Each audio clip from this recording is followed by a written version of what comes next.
Hello everybody and welcome to my another episode of my book talk. My name is Femi Martin and I am the author of Jesus the Egyptian. This is the book. If you haven't got a copy, please go and get a copy now. It's available at every digital store online. Get your copy and you can join us on this book talk. On the previous episode, we've seen how baby Jesus enter and his family and Mary and Joseph, how they enter Egypt. Then we read further into chapter 2, that was in chapter 1, when they enter Egypt and they find a place to stay for the night where they are living, and Joseph went and got a job. And furthermore, we read about how they left Pelusium, the first city they entered in Egypt, Pelusium, and they left Pelusium in a haste to get away from Herod's spy. And in chapter 2, we read how baby Jesus start to crawl.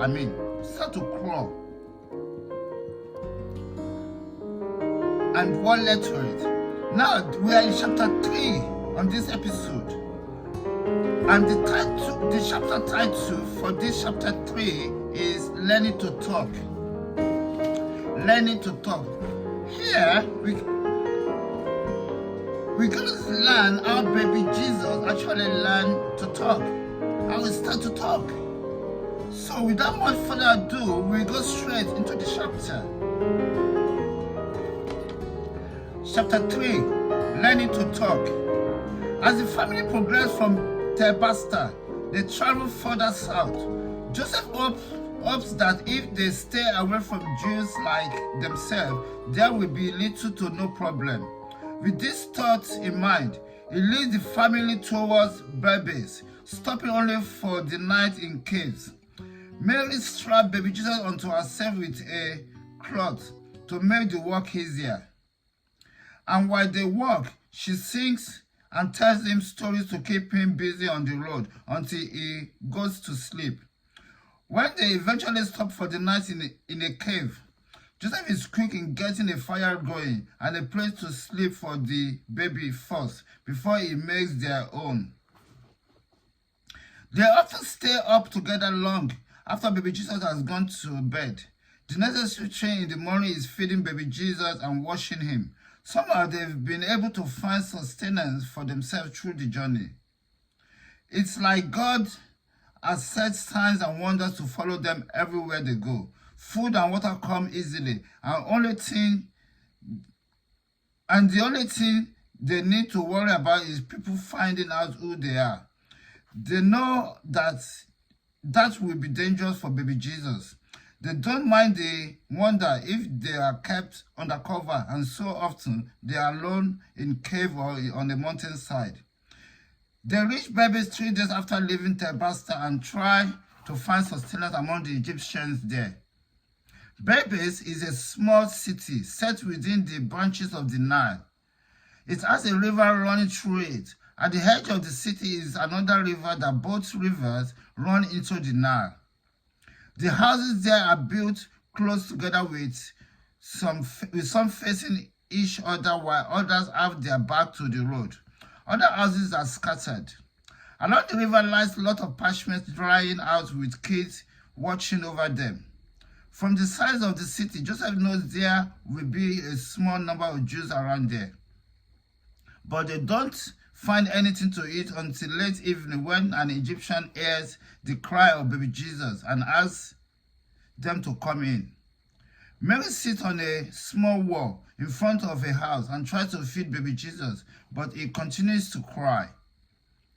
"You can't feed the baby out here," says the Egyptian tradesman who sees them outside his shop. "Come inside here, please." He leads them through his shop into a living area at the back.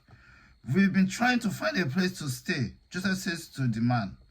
"How hard can it be to find a room for the night? Unless you carry big money, you won't find a room. The Romans are coming. Everyone is talking about it, that the Pharaoh is not strong enough to hold them back." "Is that why they don't welcome strangers?" Mary asked. She has noticed how withdrawn the people are. They seem not to care about them. Mary has a cloth draped over her chest and feeds baby Jesus while she talks. She looks worried and distressed. They fear the war coming, says the shop owner. I thought something was wrong, Mary says. She reflected again on how they've been turned down from every inn and houses they've approached since they've arrived in Baby's early afternoon. Some innkeepers said that babies are not allowed, and some said they have no room for family. Others charge high price that they can't afford. Finally, they got weary and sat on the wall in front of his shop. They realized they are near the edge of the city, on the outskirts. The few houses that are left before the city limits are remote, and few people wander into them if they are not living around here. As soon as they step inside, the shop owner must attend to customer in the shop. He stayed in the shop for hours, and they are left alone in the living room. Mary feeds baby Jesus and lays him down on a small bed they put together. Then the two of them sit and wait for the shop owner to return. Baby Jesus is sound asleep when the shop owner comes back inside, and by that time it's dark and late. Wow, I've never seen so many people flow through here before, says the shop owner while finding a place to sit. Why is it different today? Why is it different today? Asked Joseph, who is suspicious. Did they say what they are looking for around here? Nope. They said they are wandering around. Why? Is there anything going on around here that I should know about? No, not at all, Joseph said. I was just curious like you about why people are coming around here. Gee, it beats me what they want. Whatever they want, I say, you people bring good luck to my house. The man makes food and they eat. While they are eating, Joseph asks, have you got a spare room where we can stay for a few days? I will work for you to pay for our stay if you want that. The man doesn't think twice, but leans over the table and offers his hand. My name is Malek. You and your family brings good luck to my house. You can stay as long as you want. You can start work in the morning. I will need help in the shop. Malek showed them their room. They move baby Jesus in there and go to sleep themselves. As it turns out, Malek doesn't have a child anymore. He explained to them that his son and his wife died of a disease. Egypt has too many plagues, Malek says. In the morning, Joseph starts at the shop with Malek. He builds an extension and arranges tables and chairs for people to sit and have their drinks. They stay with Malek at the shop in Babies for 4 weeks. However, Joseph fears the worst as the days goes on, and the day baby Jesus says his first word comes within his fear. Mary has always stayed in the house, tending to baby Jesus and the house. She dreams of a time she will be able to tend her own house and family. Softly she prays in her heart, God, please bring this over in time. Let this be over. After she cleans the house, she bathes baby Jesus and sings to him as she does. One day in their 4th week in Babies, she is bathing him and singing a song while he sits in the bath. Although the angel of God tells them to name him Jesus, they still want to give him a second name, like Joseph suggested, an ordinary name that does not connote power. The name they choose is Isa, so Mary often calls him Isa, like on this very morning. Isa, say mama, she says. You should be speaking by now. Baby Jesus looks at her and shakes his head. What does that mean, Isa? Say mama, she repeats. I carried you for 9 months. I'm your mother. Joseph walks in on them and sees her getting frustrated over baby Jesus not saying the word mama. Give him a chance, Mary, Joseph says. He's only how old now? 4 months? He still has a long way to go before he starts to speak. He's 5 months and hasn't said a word, Mary says. Then ask God, don't frustrate the child. As the two of them speaks, a little voice says, Mama. Mary and Joseph stop talking and stares at the baby. He smiles and says it again, Mama. Then he claps his little hands together. Mary is so happy that she jumps up and dances. I'm his mama, she sings. Joseph watches her. Then she stops and points to Joseph. Say, Papa, she says. Baby Jesus looks at her and shakes his head. Then he does an amazing thing. He points upward to the sky and speaks, Papa. The boy knows who he is, Joseph says and adds, he won't call me father, will he now? He walks out feeling disappointed. Mary doesn't know what to say. She merely stares at her baby in surprise. Then, at long last, she says, God knows who you are. We'll stop there for today on this episode. On the next episode, we shall continue. What do we see there? We learn about baby Jesus talking, saying his first word. And what was his first word? Mama. Like any other child, their first word will be mama. Except the ones that his mama are not around. So baby Jesus says his first word has just 5 months old. What a special baby. What a blessing.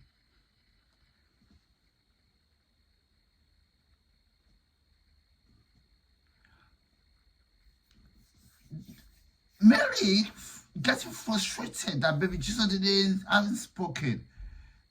It's a bit of a mother's side because she believes her son is a special baby. Her son is a special child from God. So she's expecting special things. She's the expectation of special things from him. Not just an ordinary things like every other baby, but she's expecting special things to come from him. Because of what she has had, the angel visiting her and telling her about the baby and the visiting and everything like that, she knows that she carried a special baby. So she's expecting special things from him. So being worried and frustrated, as just 5 months for him not speaking a word, it's just part of what I expected, that my baby should be speaking now. He's a special baby. He should be talking to me now. Bless God. So,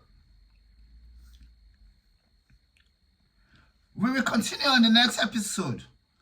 On the last episode, I was telling you about my testimony of what God was doing in my life. And on that testimony, I got to the place so far that I was in London and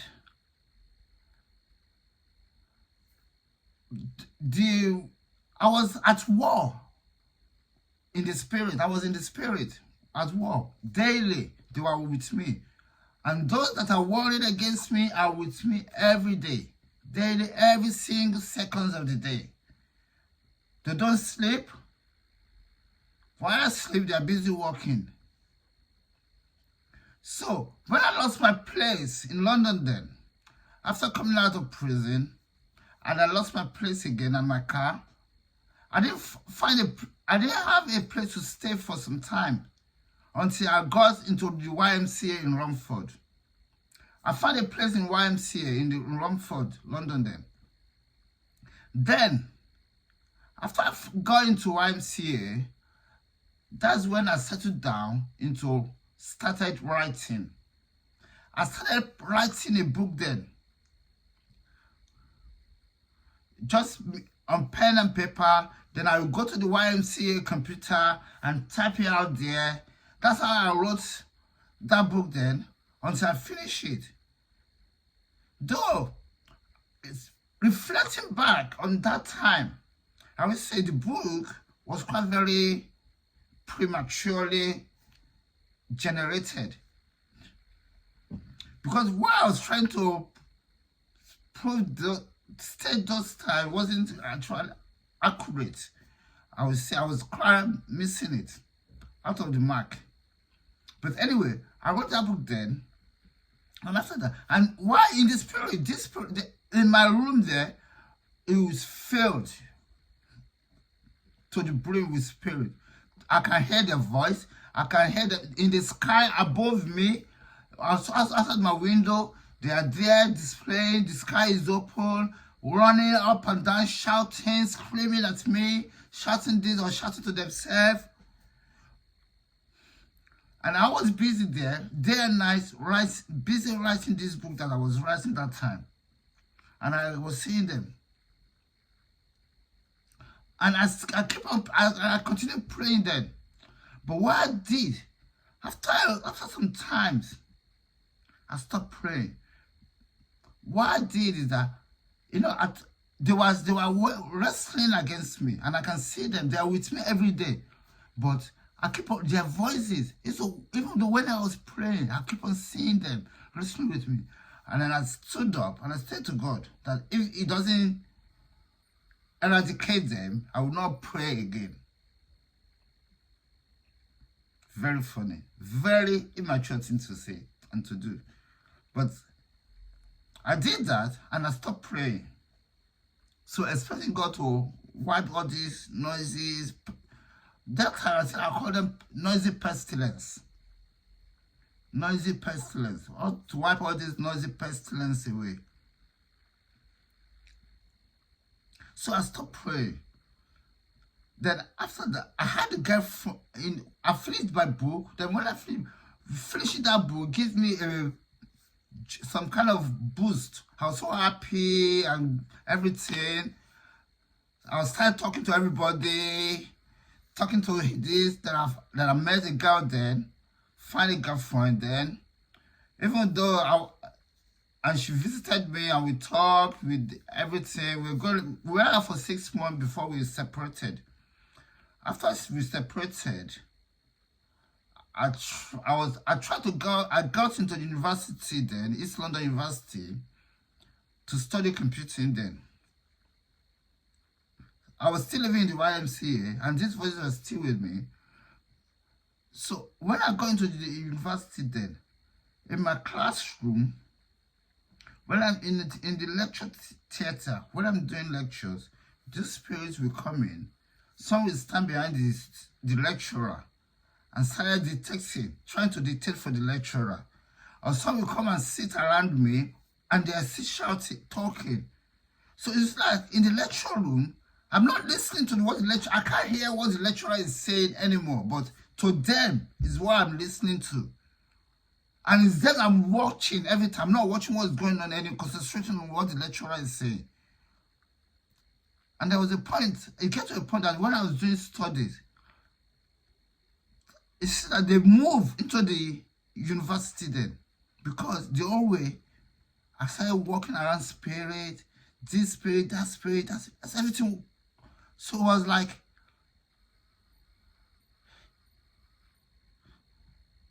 I was in the mood.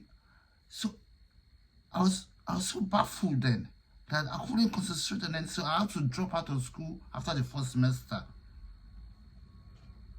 After the first semester, I had to drop out of school. And it turned out that at that time as well,